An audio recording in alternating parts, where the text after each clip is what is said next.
Just సింగిలే ఉందా, second one కు ప్రయత్నిస్తూ అవుట్ అవుతారు. కేవలం సింగిలే తీసుకుంటాడా లేదా, బహుశా తీసుకున్నట్టు కనిపించట్లేదు. స్మార్ట్ బౌలింగ్ వరుణ్ నుంచి బెటర్ లెన్స్ వేస్తుంది ఇక్కడ. తెలుసా నవాజ్ పెద్ద హిట్స్ కొడతారు కాబట్టి వైడ్ అవుట్ సైడ్ అవసరం షార్ట్ బాల్ వేయడం, అక్కడి నుంచి కొట్టాం అంటే ఇంకా బ్యాటర్కి ఇచ్చేయచ్చు అక్కడి నుంచి. బట్ టేక్ బౌలింగ్ చూసుకుంటే మాత్రం స్పిన్నర్స్ మాత్రం టెరిఫిక్.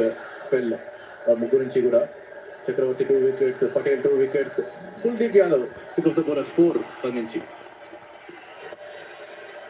సింగిల్ అయితే పరిగెడతారు. ఈసారి అబ్రార్ స్ట్రైక్ లో వస్తారు. ఇంకా 2 balls మీద ఉన్నాయి. రాకేష్ ఏమంటావు, బుమ్రా వేస్తారా లాస్ట్ ఓవర్? వేయొద్దని 140 కోట్ల భారతీయులందరూ కూడా కోరుకుంటారు. చాలా సందర్భాల్లో బుమ్రా బౌలింగ్ చేయాలని కోరుకుంటాం, కానీ ఇక్కడ మాత్రం నెక్స్ట్ ఓవర్ బుమ్రా వద్దు అనుకుంటారు. ఎందుకంటే ఈ ఓవర్లే పాకిస్తాన్ అవుట్ అయ్యి వెళ్ళిపోవాలి అన్న విధంగా. బట్ ఏమన్నా కమ్బ్యాక్ ఇండియాది. వరుణ్ చక్రవర్తి ఎంత చెప్పినా పాకిస్తాన్ లో ప్లేయర్స్ కొన్ని సందర్భాల్లో ఏం వినకుండా అలా వైల్డ్ స్వింగ్స్ చేస్తారు. వినమ్రంగా తను చెప్పింది విని ఈ 2 బాల్ డాట్ బాల్స్ చేస్తాడా, విధేయుడుగా ఉంటాడా చూద్దాం. మన విధేయత ఎంతవరకు. ఓ నైస్, అండ్ సింగిల్ కూడా తీసుకున్నారు అక్కడ, ఛాన్స్ అనేది తీసుకుంటున్నారు.